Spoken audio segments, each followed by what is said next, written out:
ये कहानी सुंदरवन के जंगल की है।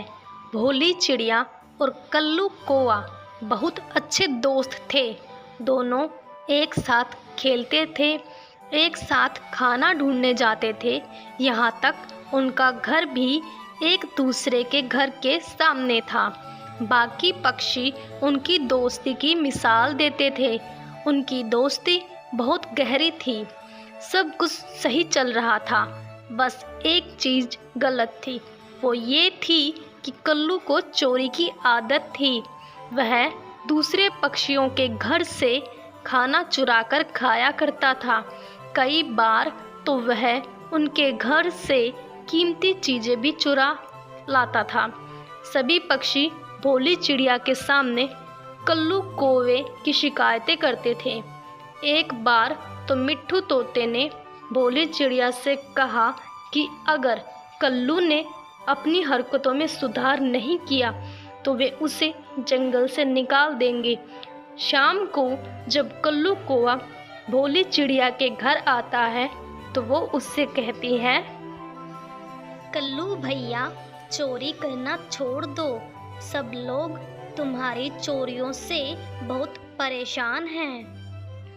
अच्छा, भला ऐसा क्या चुराया है मैंने उनके घर से? चोरी करना गलत है। इससे अच्छा तुम कोई काम क्यों नहीं करते हो? तुम मेरे साथ खेलने जाना चाहती हो तो चलो, मुझे ज्ञान मत दो। तुम अपने काम से काम रखो। दूसरे पक्षियों ने कहा है कि अगर तुमने चोरी करना नहीं छोड़ा तो वो तुम्हें जंगल से निकाल देंगे, और अगर मैंने तुम्हारा साथ दिया तो वो मुझे भी तुम्हारे साथ इस जंगल से निकाल देंगे। ये सुनकर कल्लू कौवा गुस्सा हो जाता है और कहता है, आज के बाद कोई तुम्हारे पास मेरी शिकायत लेकर नहीं आएगा। आज से तुम्हारी और मेरी दोस्ती खत्म समझो। ये बोलकर कल्लू वहाँ से चला जाता है। काफ़ी दिन बीत जाते हैं। कल्लू ना तो भोली चिड़िया से बात करता है और ना ही उसके साथ खेलने आता है। एक दिन कल्लू अपनी चोरी की आदत से मजबूर एक खेत में मकई चुरा के खा रहा होता है। वाह, कितनी स्वादिष्ट मकई है। वो बेवकूफ़ चिड़िया चली थी मुझे समझाने। उसे क्या पता कि चोरी का खाना कितना स्वादिष्ट होता है। लेकिन जब से मैंने भोले से बात करनी बंद की है, दिन बहुत बुरे गुजर रहे हैं। जैसे मुझे भोले की कमी महसूस हो रही हो। काश वो भी मेरे साथ होती। उधर कल्लू के साथ ना होने पर भोली चिड़िया के दिन भी बहुत बुरे गुजर रहे थे।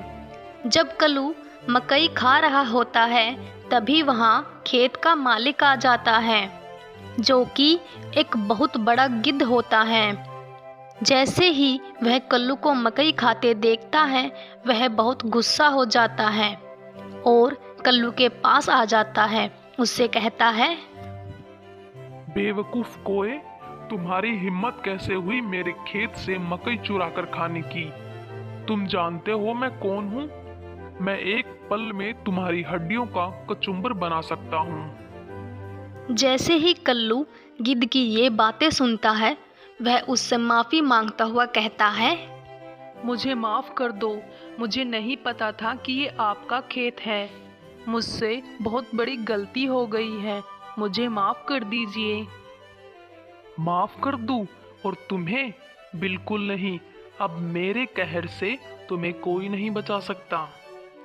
गिद्ध जी, मुझे माफ़ करें। मैं दोबारा ऐसी गलती कभी नहीं करूँगा।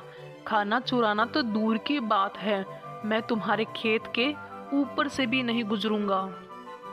लेकिन वह दुष्ट गिद्ध अब कल्लू की बात कहाँ सुनने वाला था। वह गिद्ध कल्लू को एक पेड़ से बांध देता है और हंसते हुए कहता है, अरे वाह, आज तो डिनर में कौवा बिरयानी खाने को मिलेगी। मजा ही आ जाएगा। ये सुनकर कल्लू रोता हुआ गिद्ध से कहता है, गिद्ध जी, मुझे माफ़ कर दीजिए। कृपा करके मुझे जाने दीजिए। चुप कर बेवकूफ कोए, अब तुम कभी आजाद नहीं हो पाओगे। मैं अभी जाकर आता हूँ। तुम तब तक चुपचाप यहाँ बैठे रहना, वरना अभी तेरी गर्दन धड़ से अलग कर दूंगा। ये बोलकर वह दुष्ट गिद्ध वहां से चला जाता है। उसके जाने के बाद कल्लू मदद के लिए बहुत आवाजें लगाता है, लेकिन जंगल का कोई भी पक्षी उसे आजाद नहीं करता। ये देखकर कल्लू रोने लगता है और रोता हुआ ही खुद से कहता है, और कर चोरी, ये तुझे तेरे कर्मों का फल ही मिल रहा है। तभी भोली चिड़िया वहां से गुजरती है। उसे देखकर कल्लू कौवा चुप हो जाता है और भोली चिड़िया को बुलाता हुआ कहता है, भोली चिड़िया, मेरी मदद करो, इधर देखो, मैं इधर हूँ। कल्लू की आवाज़ सुनकर भोली चिड़िया उसके पास आती है और उससे कहती है, कल्लू, तुम्हें यहाँ किसने बांधा है? किसने तुम्हारा ये हाल किया है?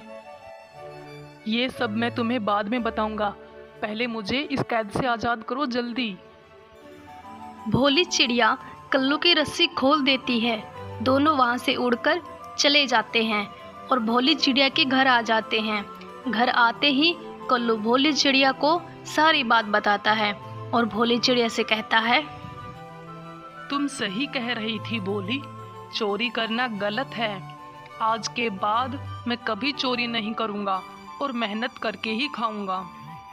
ये तो बहुत अच्छी बात है कल्लू भैया। कल्लू कौवा भोली चिड़िया का शुक्रिया करता है। उधर गिद्ध जैसे ही खेत में आता है, वह देखता है कि कल्लू वहां पर नहीं होता। ये देखकर वह बहुत गुस्सा होता है और कहता है, बेवकूफ कौवा, आज तो बच गया वो, क्योंकि उसकी किस्मत अच्छी थी, लेकिन अगली बार मैं उसे नहीं छोड़ूंगा। और ये कहानी यहीं पर ख़त्म हो जाती है।